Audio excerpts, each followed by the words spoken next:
Hello and welcome to Park Patrol, a game that was released in 1984 by Activision for the Commodore 64, and I'm very sure I've seen it on other systems as well, but regardless, it is completely relevant for this video. You play a park ranger in Poconose Park. Poconose Park, not Poconose. And your job is to keep it clean and tidy.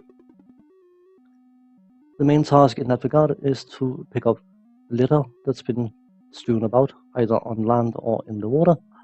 And once you have picked up all the litter on the level, you will progress to the next level. Quickly going over the interface, at the bottom left corner you can see you have an energy and a supply count. Your energy will steadily dwindle, and if you run out of energy, you lose a life. And that's where your supply count comes in, because the yellow hut you saw at the start of the level is your supply hut. You can enter your supply hut and restore 1000 energy, but those supplies are there for a reason, not just an arbitrary number. If you ever find yourself running completely out of supply, you will game over, irrelevant of how many lives you may or may not have left. So it is something to be mindful of. It is a limiting factor in how long you can spend on the individual levels. You can spend some time trying to clear them, but you still have to keep the pace up. Switching to another game, and this time we are playing as a female park ranger. A nice little touch from for a game from 1984 that it represents both genders. On a personal level, I don't mind playing male or female characters. It doesn't do anything for me either way. I have no preference at all. But it is nice to see the representation. Finishing off the interface, bottom middle shows the amount of litter remaining on the level, and to the right of that you have your score, the lives, and the level you are on. Sometimes you will see a help message popping up just above the lives, and you will hear a very distinct sound, and that is a swimmer in distress. If you fail to rescue the swimmer, you will lose a life, but if you do rescue the swimmer, not only will you get 5,000 points even, you will also gain 1,000 extra supply. The swimmers will always be near the supply hut, so if you get that message, you know where to head to in order to rescue them. If they are not in distress though, the sailing over the swimmers will cause you to be ejected from your raft, because they are, quite frankly, some ungrateful bastards. Obstacles you are facing on the water side at the lower levels will just be the locks.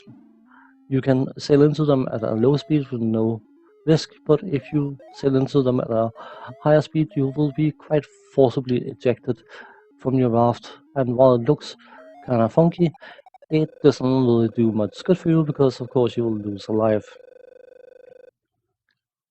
On land, your main adversary is the turtles, the yellow creatures running around.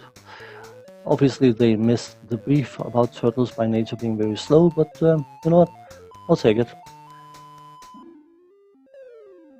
Those turtles can end up in the water, and you can pick them up for 200 points. If they themselves come back out of the water, they will turn blue, and once they have turned blue, they can no longer be lured into the water. I'm actually not sure about whether picking up any turtles that goes into the water will limit how many turtles are present on the level, but as for everything else, as you progress in the different levels, you will face more and more obstacles and more of them. In level 1, you only have the turtles on land to worry about and the swimmers. but as of level 2 you start facing snakes, which you can counter by using snake repellent. Snake repellent costs 200 energy to use, so it's something to be mindful of, so you don't just randomly spam it, because you can find yourself running out of energy very quickly.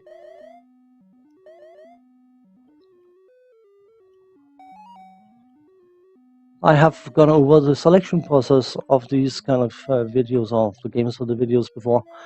That was in the Bazooka Bill video, but I should mention that in order to try to bring a variety of different game types and quality of games, I end up going through an awful lot of games, so I can plan ahead and work out what to put on display.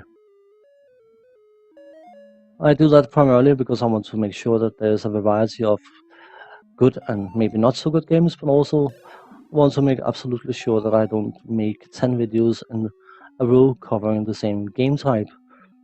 And of course, if I was to cover 10 crappy games in a row of an identical type, like 10 crappy shoot 'em ups, which would be rather easy to do, to be honest, it probably wouldn't impress anyone. Of course, I could always fake some funniness in my evaluation of the different games, but you know what? I am who I am, and I make these videos the way I make them, and I will not change. So, what you see is what you get when it comes to who I am as a person, and that's how I prefer to be. Anyway, there was a point to that, and that is the fact that of the games I've played in recent times on the Commodore 64, Park Patrol surprised me quite a bit. The gameplay loop is relatively simple, it's not particularly action-packed, but I still found that I enjoyed the game more so than I've done with many a game I played on a long time. This video is about 10 minutes long, and I think I spent 2.5 hours playing this game out of sheer enjoyment. From a graphical point of view, it is, for a game from 1984, surprisingly good. It's nothing epic, it's nothing spectacular, but you can see what everything is supposed to be, and it works perfectly fine. It has a sort of cutesy style to it, which suits the game perfectly fine. But more so, maybe not so much the sound effects, they are serviceable, nothing overly spectacular. The distress sound from swimmers about to drown is fascinating. Perhaps a bit morbid to say it, but I do find that it is definitely a sound that you will pay attention to instantly because it's very distinct. But more so, the jingles that play when you start a new level. The only thing I see wrong with them is the fact that they're only playing for about 15 seconds. But then again, I suppose that's one of the reasons why you end up appreciating them, because they are short and sweet. And I have to admit, those jingles are of a very high quality. And that was probably one of the reasons why I found it very easy to spend a certain amount of time playing this game. The game is not perfect. I wouldn't say it has any flaws, it's more the fact that if you lose a life, you will not have any invulnerability frames of any kind, or iframes if you want.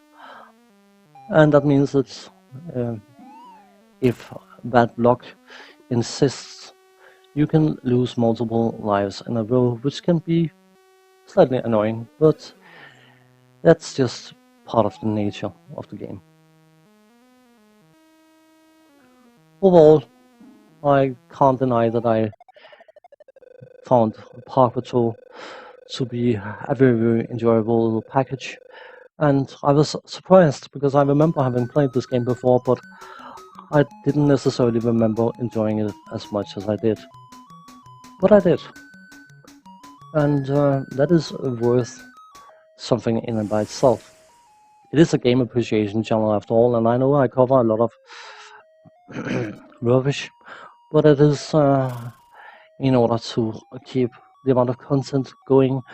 I cannot only cover excellent games, because I would run out of things to showcase very, very quickly. But Park Patrol, for what it is, definitely belongs in the excellent box. On that note, thanks for watching, take care, see you next time, bye bye for now.